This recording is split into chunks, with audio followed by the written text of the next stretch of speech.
सुहावना मौसम था। द्रौपदी आश्रम के बाहर खड़ी थी। इतने में एक सुंदर फूल हवा में उड़ता हुआ उसके पास आ गिरा। द्रौपदी ने उसे उठा लिया और भीमसेन के पास जाकर बोली, क्या तुम जाकर ऐसे ही कुछ और फूल ला सकोगे? यह कहती हुई द्रौपदी हाथ में फूल लिए युधिष्ठिर के पास दौड़ी गई। द्रौपदी की इच्छा पूरी करने के लिए भीमसेन उस फूल की तलाश में निकल पड़ा। चलते चलते वह पहाड़ की घाटी में जा पहुंचा, जहां केले के पेड़ों का एक विशाल बगीचा लगा हुआ था। बगीचे के बीच एक बड़ा भारी बंदर रास्ता रोके लेटा हुआ था। बंदर ने भीम की तरफ देखकर कहा, मैं कुछ अस्वस्थ हूँ, इसलिए लेटा हुआ हूँ।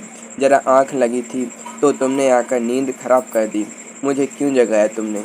एक बंदर के इस प्रकार मनुष्य जैसा उपदेश देने पर भीमसेन को बड़ा क्रोध आया और बोला, जानते हो मैं कौन हूँ? मैं कुरुवंश का वीर कुंती का बेटा हूँ। मुझे रोको मत, मेरे रास्ते से हट जाओ और मुझे जाने दो। बंदर बोला, देखो भाई, मैं बूढ़ा हूँ, कठिनाई से उठ बैठ सकता हूँ। ठीक है, यदि तुम्हें आगे बढ़ना ही है तो मुझे लांघ कर चले जाओ। भीमसेन ने कहा, किसी जानवर को लांघना अनुचित कहा गया है, इसी से मैं रुक गया, नहीं तो मैं कभी का तुम्हें एक ही छलांग में लांघ कर चला गया होता। बंदर ने कहा, भाई मुझे जरा बताना कि वह हनुमान कौन था जो समुद्र को लांघ गया था? भीमसेन जरा कड़क कर बोला, क्या कहा तुम?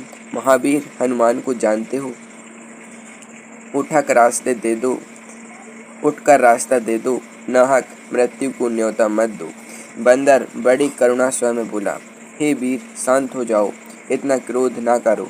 यदि मुझे लांघना तुम्हें अनुचित लगता हो तो मेरी इस पूंछ को हटाकर एक और कर दो और चले जाओ। भीमसेन ने बंदर की पूंछ एक हाथ से पकड़ ली, लेकिन आश्चर्य, भीम ने पूंछ पकड़ तो ली पर वह उससे जरा भी ना हिली। उठने की तो कौन कहे। उसे बड़ा ताजुब होने लगा कि यह बात क्या है। उसने दोनों हाथों से पूंछ पकड़कर खूब जोर लगाया, किंतु पूंछ वैसी की वैसी ही धरी रही। भीम बड़ा लज्जित हुआ।